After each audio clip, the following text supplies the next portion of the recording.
Welcome to our class on South Asian Islam, specifically in the context of Malerkotla, where we'll be drawing from Anna Bigelow's 2009 groundbreaking article. In fair assessment, I know Anna Bigelow.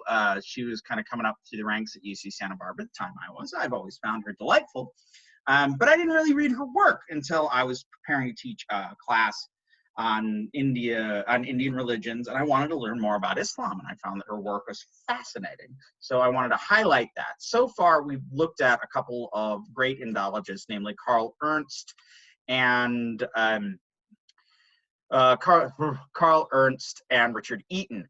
I would put Bigelow up there with those guys as far as understanding the Indian context. So I think we're going to enjoy our lecture today. This is consistently one of my students' favorite things to discuss.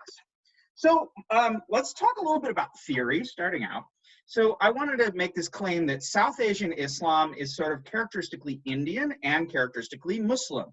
So this socio-religious formation cannot be separated from its South Asianness, like the Taj Mahal here, or its Islamicness, like Mecca right here in the Dome of the Rock.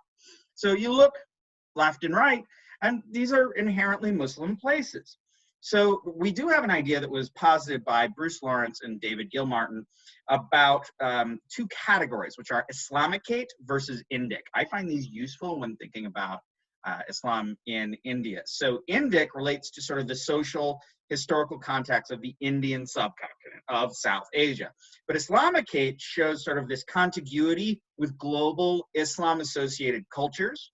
So we can sort of describe historical trends, legal, aesthetic, philosophic, ritual, spiritual practice, and South Asian cultures by separating out what is inherently Indic and what is Islamicate, so connected to global Islam. Now, the thing is, it's not an either or, it's a both and. Islam, like all other religions that come to India, incorporated as much India into their communities as the religions they injected into Indian culture. Islam brought a lot to India, and it took on a lot of India. You can't really separate out its Indic qualities and its Islamicate qualities when you're dealing with religion on the ground. So this is similar to sort of like the Greeks and the Christians came to India, and they brought Greek and Christian sort of influences, but they also took on a lot of Indian influences. The contrast to this would be sort of like the Jews of southwestern South India, because there they really did stay sort of separate and kept sort of their Jewish identity and didn't incorporate as much Indic culture. So when we're looking at Islam in South Asia, we want to understand that what really happened to create Islam in South Asia was sort of the work of missionary Sufis that were sort of at the frontier of Indian civilizations.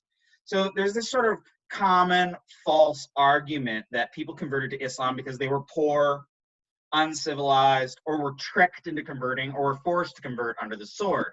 But in fact, what we see is when we look at the history of India, we don't see this pattern. We see that the people who converted to Islam en masse were sort of at the edges of what I call Brahminical society. So we have the Punjab here on the left, symbolized by the Golden Temple. The Punjab was never a hold of Brahmanism. So the Punjab, this area that we're going to be talking about today in sort of the northwest of India, was where the Rig Veda was composed, but then Brahminical culture really moved to the east, sort of towards Bengal. And the Punjab, it was doing its own thing. It was never really had a strong Vedic, ritual, Brahminical sort of component to it.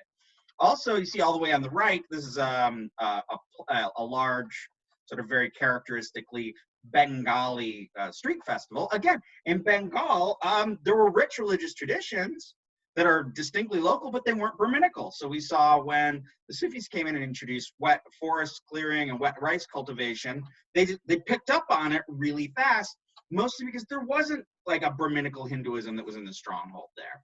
Also in South India here, that I have in the center, this is Coorg, in the center in South India, we have Sufis that would show up out of this periphery. There weren't a lot of Brahmins around, and into that sort of void of any organized, connected religion, they inserted Islam, but they also became inherently South India as well. So in South Indian cities, you see there are strong Muslim communities, but they were also in that frontier way. They became prominent. The Muslims really came up in places where Brahmanism did not penetrate, or where Jainism and Buddhism held sway for a long period and then died off and the Brahmins didn't come in.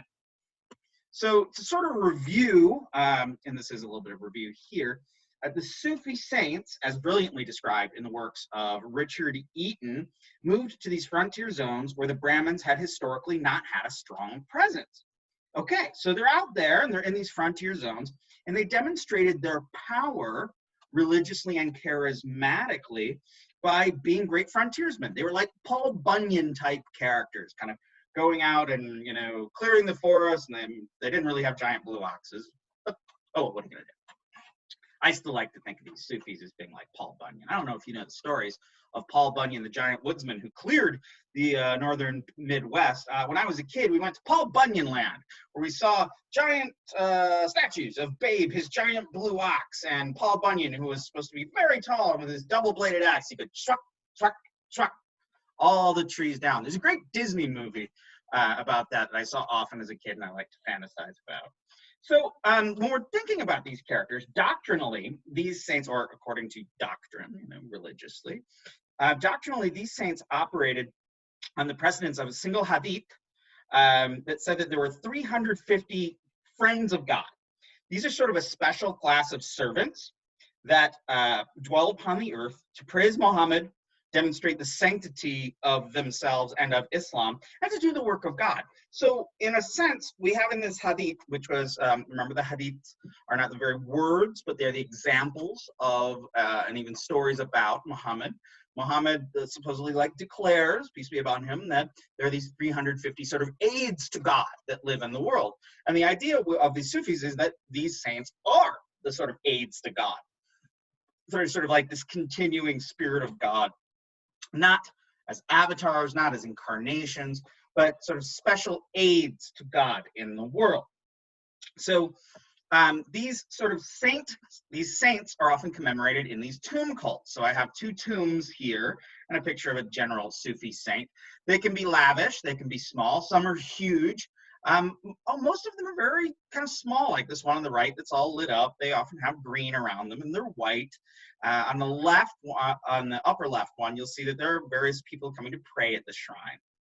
So these saints and tombs, these saint cults to tombs are really important all across India and Pakistan. These saints were entombed in special tombs that we call dargahs, that are not temples, but they're places where people go to pray to those saints who are thought to still live there, sort of lurking around, sort of the sanctified dead that are able to work as intercessors between man and God. Particularly important to these dargahs is that they are sites of what I will call anti-communalism. Now, I'm going to talk about communalism more in a minute, but what I want to say is that Muslims and Hindus and Sikhs, everybody will come to these things. Now, they are Muslim sites, but there's a sense that that power is strong enough and accepting enough that people of various religious traditions will come around to pray at these sites. So Muslims and Hindus will both come to seek the blessing of the saints. In fact, many scholars have reported that these are sites where people perform sort of active tolerance, where they work to repair and redress communal groups. So if Muslims and Hindus are fighting or things are tense, you'll see that at the dargahs, people are pretty chill and they'll actively interact with one another. And in this way, that coming together is a way to actively diffuse tension and repair pains between these communities. One argument that's made in our article is that this is sort of objectified culture. In such sites, the ideology of this community, specifically of tolerance here that we're going to talk about, is made into a material building, but it's also made into these communities that also work to make the ideology come flesh. So if you have a hateful religious group, this would be hateful people. If you have a very tolerant religious group, it's tolerant people that sort of actively engage one another. I would argue that the stark division of Muslims and Hindus is not inherent. So there's an idea called the two nations idea, and this is that there is the Muslim nation and the Hindu nation, and they could never be connected. But this is not inherent to Hindus and Muslims in India. In fact, we see that when the British took over India and ruled for 200 years, they had a strategy of fomenting violence and tension between Muslims and Hindus, because the idea was the more these people conflicted, the easier they would be able to be ruled. Now, after partition, which we're going to talk about in a minute, when India was divided into Pakistan and India, you see that this ideology of division that the British actively encouraged was maintained and continued and got worse, because Hindu fundamentalism got to be the case that they were saying no one who's not a Hindu can really ever be an Indian. And this leads to what we see in the contemporary sort of constant irritations and back and forth conflicts between Muslims and Indians. So this is a picture of India. I actually have this same picture in a frame somewhere in my house. And it shows this is what India looked like before. So then you have two nations, which is that there are two nations that can never connect. And then I have two ideas here. Now I spelled that wrong, sorry. So you have communalism and collectivism. Now in communalism, that says that you take your religious, and this is specifically in the context of South Asia, you take your religious ideology above an identity, above everything else, versus collectivism, where you would take your Indian identity or your local identity or your, any type of thing that you share with people and come together as a collective. So communalism divides. Hindus, Muslims, Sikhs cannot connect. Collectivism, come on together. We have shared things. I would argue that collectivism is the key towards solving some of the problems of religious violence in India. Of course, the problems of religious violence are as old as time and are not going anywhere. So what happened in partition? So this is our world history moment. So we'll note that the name of the article that we read is Saved by the Saint, Refusing and Reversing Partition in Muslim North India. So let's talk about what is partition. Well, on August 14th to 15th of 1947, independence was bestowed on India from the British. During this time, there was a mass migration from east to west and west to east in both Bengal and the Punjab. So the Punjab gets divided in half to become Pakistan. In fact, you have Pakistan, P-A-K, Istan, place of, and that's Punjab, Afghan, Kashmiri. So that's how they got it. The name Pakistan is actually an acronym for these Punjabi, Afghani, and Kashmiri communities that were grouped together to become Pakistan. And the Punjab itself was just cut right down the middle in sort of a foolish manner. But hey, when you leave the British in charge of things, they just happen. All right, so estimates of the number of deaths range from they average about 500,000 people were killed over a very short period of time. Now, some estimates say as many as a million, some say as low as 200,000, but we can agree a lot of people died as all the Sikhs and the Hindus that lived in what was to become Pakistan went to India, and all the Indian Muslims and all the Indian Muslims went to Pakistan. But all the Indian Muslims didn't go to Pakistan. Maybe about half of them, tops, absolute tops. The majority actually were like, I'm Indian. I'm not going anywhere. This is where I live. This is my home. But other Muslims felt that they could never be treated properly under an ostensibly Hindu rule, under the rule of a government that was not inherently Muslim. So those were the folks that left. And as people went east to west and people went west to east, those in between were killed, lots of them. The violence was on both sides. More Muslims died than Hindus, as per usual, but many, many Hindus, Muslims, and Sikhs were killed in partition. Now, the intriguing thing here is that it was actually split into East and Western Pakistan. What is now Bangladesh was considered Eastern Pakistan, and the Urdu-speaking sort of Muslim elites from what was now Pakistan would rule over them. In 1971, India aided this sort of area of East Bengal in a war for independence, and Bangladesh, the place of the Bengali people, was founded. All right, so what is this Malerkotla left? So we're going to talk a little bit more, a lot more about Malerkotla. So let's talk about this sort of local Islam and Bigelow's sort of case study, Malerkotla, in which she argues that Muslims actively resist communal politics via active worship of a Muslim saint by multi-religious communities, i.e., Hindus and Sikhs worship a Muslim saint. This happens. It happens all the time, especially at Malerkotla.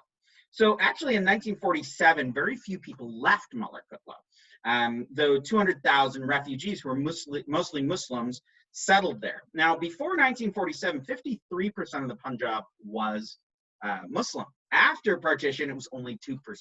So that means you had about half the people that lived in the Punjab split and went to Pakistan. So though there were Hindus and Sikhs who left Malerkotla out of fear of all the Muslims and all the refugees and whatnot, they actually returned pretty soon afterward and found that their property wasn't looted or burned down or anything, as happened all over the place elsewhere in India. Some imams or Muslim religious leaders have said that the people of Malerkotla are just more compassionate in general. In reality, there was actually a new sort of social solidarity regarding nonviolence. And this was based on the lived ideology of collectivism at Haider Sheikh's tomb. Also, there's this thought that there's a great Sikh Guru Gobind Singh, who had given a blessing to Haider Sheikh. And that blessing is thought to be powerful enough by Sikhs and other people around to have protected Malerkotla during partition. So, in fact, we see at the Dargah of Haider Sheikh, when people go there now, they actually have to interact with Muslims just to get there. You have to enter the Muslim shrine, you have to go through a Muslim area of town, then you have to talk to the Khalifa, who are the Muslim sort of descendants of Haider Sheikh, who attend to the inside of the shrine.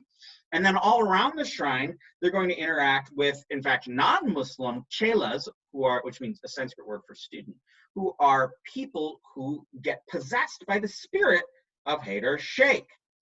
But all of these folks sort of dispense a sort of practical benevolence. So this interesting thing about Haider Sheikh is he has this moral compulsion to people to be tolerant and hospitable. And that led to people actually being more tolerant and more hospitable. So we're going to see the ways that Muslims and other folks would resist in Malerkotla this notion of a divided India between Muslims and Hindus in partition and after partition. But where is Malerkotla? Well, it's in the Punjab, and if you see, it's kind of over like in here. Sorry, my map ain't that great. But yeah, it's in the Punjab, so it's in sort of western, northern India. It is known as a pilgrimage place to the Dargah, or the sort of tomb shrine of Haider Sheikh. It is one of the only places in the Punjab that has a Muslim majority. Now, during partition, Muslims settled here, as I said, noting the peaceful nature of the place. This changed the whole regional dynamic. Arguably, the large community of Muslims in this Hindu majority had to appeal to being good Muslims. But, you know, this didn't work elsewhere. There were other places where you had a Muslim majority where people would be like, we're really good Muslims, we're really tolerant. They still get stuck in communal violence and have a lot of oppression and sectarian sort of prejudice and chauvinism against them. All right, so Malerkotla is in fact known as an oasis of tolerance. Whenever it's written about in the newspapers, you'll see that Malerkotla, they use this phrase, oasis of tolerance. It had a lack of communal violence, as I've said. And when I say communal, I mean valuing one's own religious affiliation over and above all things. When I say collective, I mean coming together as a nation, community, or people, regardless of religious or sectarian orientation. So even at times that it's not peaceful, there's a lack of violence. When there's tension there, such as there was a Quran burning recently and a desecration a few years back, even there wasn't violence. There would have been violence somewhere else in India, but there was not there. There was tension, but there was not violence. The community is in fact filled with pride because it was not violence during partition. Though if you look back, they weren't always so pleasant. There was a lot of Muslim Hindu and Muslim Sikh and Sikh Hindu violence before partition. In fact, it almost seems like when partition happened in 47, everybody kind of coalesced around Haider Sheikh and the shrine of Haider Sheikh where they were all hanging out, and they developed this whole new and lasting resistance to violence. Some folks have said that this sort of lack of violence was due to the strong moral fiber and secular values of citizens.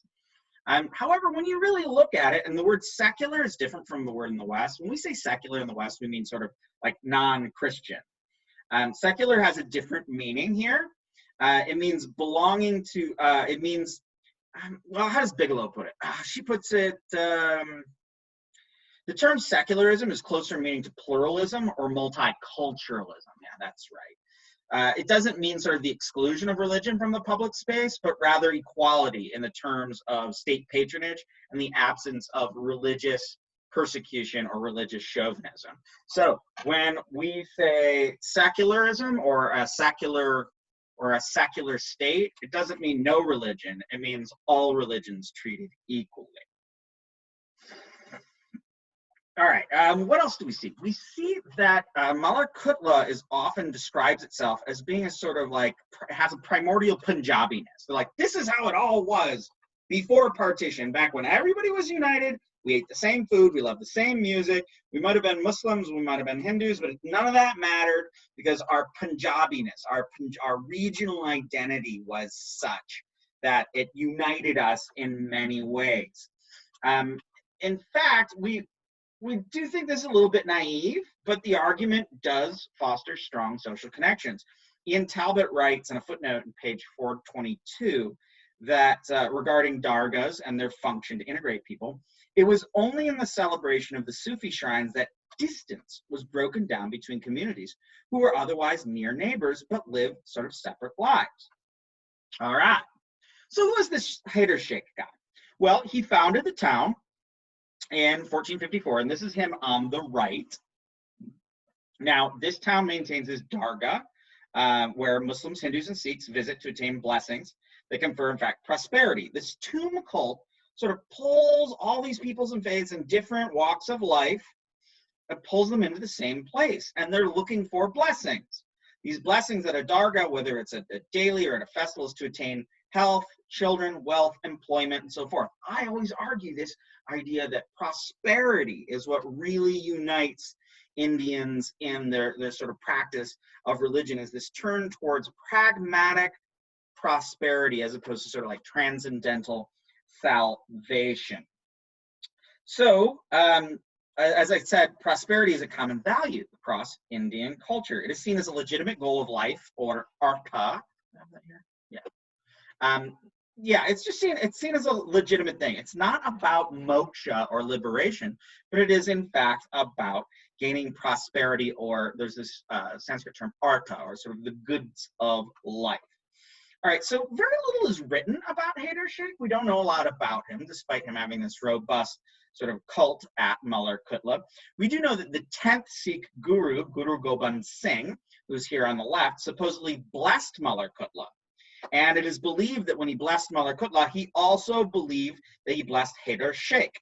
In this story, sort of the Nawab, the ruler of Malerkotla, objected to the execution of Guru Gobind's 2 sons, who were entombed alive after refusing to convert to Islam. So there are 10 gurus in Sikhism. Guru Gobind Singh was the last one. He set up the Khalsa, or the guys that wear the 5 markings of the head covering, the bangle, the knife, the special comb, and the special underpants. And he also set up sort of a militarized version of the Sikh community. He also fought a lot of wars, a lot of battles with the Mughals. In fact, 2 of his sons were killed in battle. 2 of his other sons, as I'd said before, were about to be executed, and the ruler of Malerkotla said, hey, this is terrible. They still did it, but because of that, supposedly Guru Gobind Singh blessed Malerkotla and Haider Sheikh, and it's thought that those very blessings do persist. So we actually do look, and we can see that Haider Sheikh's, the ruler was in fact a descendant of Haider Sheikh. So it does kind of make sense. All right, so what we're looking at here is a sort of unity in practice. So Muslims who deny visiting shrines or deny this sort of temple cult or worshiping at dargahs in general still go. We find a way that even the Muslims that are against these going to tomb visits, they still go to this. We find an argument that Muslims go to the dargah to pray through Haider Sheikh as an intermediary or an intercessor to God, whereas Hindus and Sikhs pray to the god as a legitimate source of power. I'll say that again in a minute. Okay, so one of the interesting things we see is that when Muslims enter the shrine, they will actually pray facing the way Haider Sheikh would be entombed, because Haider Sheikh was, and all these saints are They're buried with their faces looking at Mecca. So usually when you're praying as a Muslim, you pray toward Mecca. But in this sense, when you do your prayers, you pray while looking at the saint. Does this mean you're praying to the saint? No, it's what's called adab, or good adab, or good manners. It would be weird if you stick your butt in his face while you're doing prayers. So according to good Muslim manners, good adab, you would look at his face. So you pray facing his face, not with your rump facing him. Just a little thing. All right, so we actually do see that Hindus and Sikhs will come into the shrine and they'll go anywhere and pray in any way, just like they would anywhere else. They do actually treat the shrine sort of like a guru's feet. So they'll put their hands on the shrine, touch their heads there, they'll possibly kiss the shrine. This is something that you'll see Hindus do. You also see that some Hindus will hold their hands up on like this when they pray at the dargah, sort of like Muslims would. You don't see this very other places. In general, you see that the devotees, and this is what Bigelow finds in her research, are really aware of theological and ritual variations between these religions, but the differences really aren't acknowledged. Their big thing is the practicality of worship, the fact that Haider Sheikh brings prosperity, and the importance of being a collective group that are collected around Haider Sheikh. So this sort of active code switching allows devotees to identify as Hindus and Muslims. For Haider Sheikh, there's no difference. We actually see that there's this conversation that Bigelow has where she talks to a guy who's ostensibly Muslim and says, are you a Muslim? He says, yeah, Haider Sheikh's a Muslim. Are you a Hindu? Haider Sheikh's a Hindu. And then she's like, what? What are you talking about? And he says, I am whatever Haider Sheikh is. So you actually see this going beyond Hindu and Muslim amongst the devotees that are being worshipped here. This same devotee says he takes food from anyone, no matter what their caste or religious orientation. So, in general, this sort of peace that comes over the place is said to come from the presence of Haider Sheikh, but also the many entombed saints that are around. There are other dargahs around that are more minor, but it's thought that there's a collective goodness that comes out of there that causes the sort of tolerance, this oasis of tolerance that happens at Malerkotla. So the actions of all entering and using these unifying practices causes a weakening or rejection of communalism, for folk across boundaries are constantly interacting, doing similar practices, and are united by devotion to Haider Sheikh. Because they all come together and do their own things there, their different things, that unifies people, which is not something you see in sort of like the bigger city dargahs and whatnot. Though you do a little bit, you'd be surprised. So in a way, sort of partition caused this solidarity because Malerkotla religious communities, upon witnessing the violence around them and sharing an identity around Haider Sheikh, created a new sense of community. So at these dargahs, should a Sikh or a Hindu not want to experience this, they could actually go to another dargah that is managed by a Sikh or a Hindu. Now let that sink in. There are other dargahs, because there is not a lot of Muslims in the Punjab, that are maintained by Sikhs or Hindus. So if a Sikh or Hindu just wants to go to a dargah, they can just go to a dargah. But this specific one is maintained by folk, and I'll talk more about this, is maintained by folks who are actively Muslims. We read on page 440, instead, not only do they verbally validate one another's presence, but they also adopt each other's ritual practices, attend the same spiritual gatherings, visit at the same time of day, make the same offerings, consult the same ritual specialists, and in some cases, become possessed by the saint spirit. These exchanges and encounters reject communalism, India's term for religious sectarianism, antagonism, and politicizations. Many devotees I interviewed asserted that their presences was motivated in part by desire to repudiate such divisiveness. People who come to Haider Sheikh's dargah actively say they don't like the two nations ideologies, and they do not like the tension between Muslims and Hindus, and they do not like the way politicians politicize that conflict for their own political gain. So by going to the shrine, it is an active moment of resistance by these communities to a sort of hateful status quo.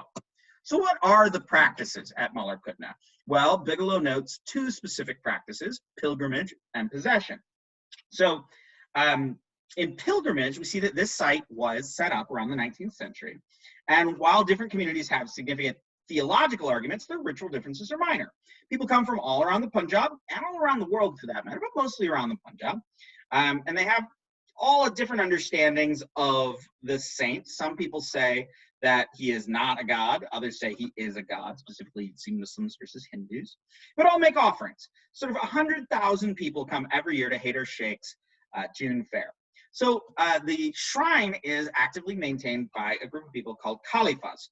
These are descendants of Haider Sheikh's community, or of Haider Sheikh's family. They're his own sort of children, very many times removed. So when somebody goes into the shrine, they actually will see these Khalifas sort of hanging around. And often they are sort of not really propitiated, but people ask them questions and advice and whatnot. So let's go to page 448. I'll give you a second. Pause the screen. All right, on page 448, I wanted to read this one instance because I think it's really key. In one instance, 2 Hindu women arrived on a quiet afternoon. They appeared unsure of how to proceed and cautiously approached the tomb where 2 elderly Khalifa women were sitting. They gave a few rupees and some sweets, bowed, walked around, and lit oil lamps in the area behind the grave. Returning to the foot of the tomb where these transactions take place, they received 1 tabarruk, then hesitantly asked the Khalifas for help with their dilemma. The younger Hindu woman was the elder's daughter-in-law, and she had not conceived after 2 years of marriage. One of the Khalifas told them to pray to the sheikh, to Haider Sheikh, and the young woman would surely get a son. The older woman replied that she believed in the saint, but her daughter-in-law did not. The daughter-in-law interjected that she did not exactly not believe. She simply did not know yet. She did know that her mother-in-law had great faith in the saint. One of the Khalifas told her that so many women had had sons from praying here, she could be sure that she would be blessed if she prayed from the heart. The woman asked whether they should make particular vow or offerings. They were told no, they should do whatever they feel in their hearts and to give according to their need and ability. The women then started talking generally about the daughter-in-law's diet, health, and habits. Such exchanges are commonplace, but are nonetheless significant. This conversation was a profoundly intimate interaction between strangers of disparate religious affiliations who are connected to a single spiritual figure. Remember, the Khalifas are Muslims, overtly Muslims, the descendants of Haider Sheikh. The conversation exemplifies the kind of mutual support that often occurs between pilgrims to the Dargah and its denizens, the folks that are hanging out there. Though some of these experiences are momentary, even fleeting, the mundane quality of such encounters speaks to the shared moral universe of the participants. So you can consult with the Khalifas over all these sorts of things. Maybe you need a kid. Maybe you need to do well on an exam. What should you do? Odds are they're going to say the same thing. Pray to Haider Sheikh, be devoted, maybe make some offerings if your heart feels good, and things will surely happen. So at the Dargah, you have to actually get there. You have to go through this Muslim neighborhood and then interact with Muslims at the shrines. Many Hindus never go to these places. Some never even speak to other Muslims, even though they may have Muslims neighbors. One theological argument that's made by many here is that sort of Muslims pray through Haider Sheikh as a friend of God and intercessor to God, but Sikhs and Hindus pray to Haider Sheikh. This shows that multiple religious identities can coalesce around a powerful human in an apotheosis, so when they die, they become like gods, and the pragmatic power of his baraka. Now, I didn't tell you what baraka was. I'm sorry. I told you, that's his mystic power. It's sort of like a Shakti in Hindi, but the baraka is like the mystic power usually coalescing around the eyes of the saint that allows them to stare down tigers, cure the sick, raise the dead. So this mystical power of goodness that can be deployed to cause miracles and whatnot. All right, the second way that people really interact and have similar ritual practices at the tomb of Haider Sheikh is through possession. Now, by possession, I'm not talking about The Exorcist here. I'm not talking about spinning heads and bobbing pea suits and needing priests, though priests might be needed at some point. Possession in South Asia has 2 aspects. It's positive and it's negative. And it's positive, someone is possessed by a god or a holy figure and then acts as an oracle. They can speak for the god. They can accept offerings for the god. You can have a vision of the god by looking at the person. They embody the god out of goodness and for good measure. However, in negative possession, which also occurs quite often, someone is possessed by the unhappy dead. Usually women who died before being married, men who were never married, there's a lot of not being married, suicides and whatnot. And there's a thought that these unhappy spirits linger around, they get caught up usually in your hair, and then they cause people to go into trances and do all sorts of ridiculous and bad things. But it's considered, I mean, they don't become like violent, they just become sickly and will just get really awful. And you can see these possessions all over the place. We're gonna come back to possession later in class. Okay, anyway, so what happens here is this is a positive case of possession in which these chelas, which is the Sanskrit word for disciple, take on sort of the baraka, the mystic goodness and power of the saint. What we see is outside the shrine, and we see Sikhs and Hindus, not very many Muslims. Very little evidence of Muslims becoming possessed in this way. Sikhs and Hindus become possessed by the saint's spiritual power, or baraka. The possessed are called chelas, and during sort of their pauses in their possession, they offer similar blessings and advice like the caliphs inside. So what happens is sort of they dress like renunciates to some degree, or like Sufis, they'll wear black or green or whatnot. Some Hindus will actually wear saffron, the color of a Hindu renunciate. And what happens is they have to be sort of spiritually advanced enough to sort of step in and out of trance, because in the trance cycle, they go into the trance, then they come out and they sort of ask people questions about what's your problem, what do you need, whatever. And then they go back into the trance, and music's playing all around. And then they come out of it again, and they say, oh, you got to do this. The saint says to do this and this and this. And then maybe they move on to another person, or maybe they only see one person. Maybe they go all day, maybe they only talk to one or two people. There's some great descriptions of this in the text we read. So what we see is that gathered around these small satellite shrines around the tomb, these chelas channel the sheikh via trance and music. Then they will address the crowd, soliciting questions. After questions selected, the trance continues. Then sometimes there are answers and remedies. Oh, Bigelow makes this point about how their hair is really long. And they kind of nod their head along. It kind of goes crazy. And that, in fact, there's a gazetteer. Gazetteer, they're English language texts that describe sort of almost like travel documents for India that describes Muslims, Hindus, and Sikhs doing this kind of stuff at the tomb of Hyder Sheikh in 1904. So under the British, we saw this. So this practice of possession is not new. It's been there for quite some time. So why do people go to consult with these chelas? Well, for the same reason inside, but a little more dire. You'll see that the problems are remedies from black magic, curses, failure to worship properly, or bad personal habits or actions. Remedies usually involve including offering of money or charity to the poor, attendance to the dargah, reverence to Hyder Sheikh, vows one could make, and fasting and whatnot. So what I wanted to end with is this idea of Indic Islam in situ. And these are some pictures of the last time I was in Maharashtra, and I was at this rural temple. Well, it's not a temple, it's a dargah. You can see that there are two tombs of saints sort of on the outside. On the inside, and I didn't take a picture of this, is a large tomb where there is offerings of flour and this sort of beautiful green tapestry. And actually these guys on the left are the temple attendants, and they actually had my buddy John and I actually went in there, and we were able to help them fold up and change the sort of tapestries that were over the saint's tomb, which is something I've never had happen before. It was actually really cool. These guys actually have this way of discussing Islam that I've never heard before. They look at the 4 minarets and they say those are the 4 Vedas. They talk about the different surahs of the Quran and connect them to the central channels in the body. And what you see is you can't separate out the Indian qualities and sort of the Islamicate qualities, the Indic and the Islamicate. The more and more I would talk to these guys, and we're speaking in a combination of Indian, Urdu, and Marathi, and a little bit of English, the more I couldn't figure these guys out. I'm like, you're Muslim attendants to the shrine, but you're talking about all this like Hindu yoga and tantra. So what I wanted to get at overall is that is Indic Islam in situ, when you find it in the ground, these distinctions get a little bit sloppy, and in a good way. So this notion that if you're a Muslim, you can't be an Indian is only posited by Hindu chauvinists. And if you really look back, it's hard to separate out what is Indian and what is Islamicate, because they're so thoroughly connected on the ground. All right. Be good. Take care of one another.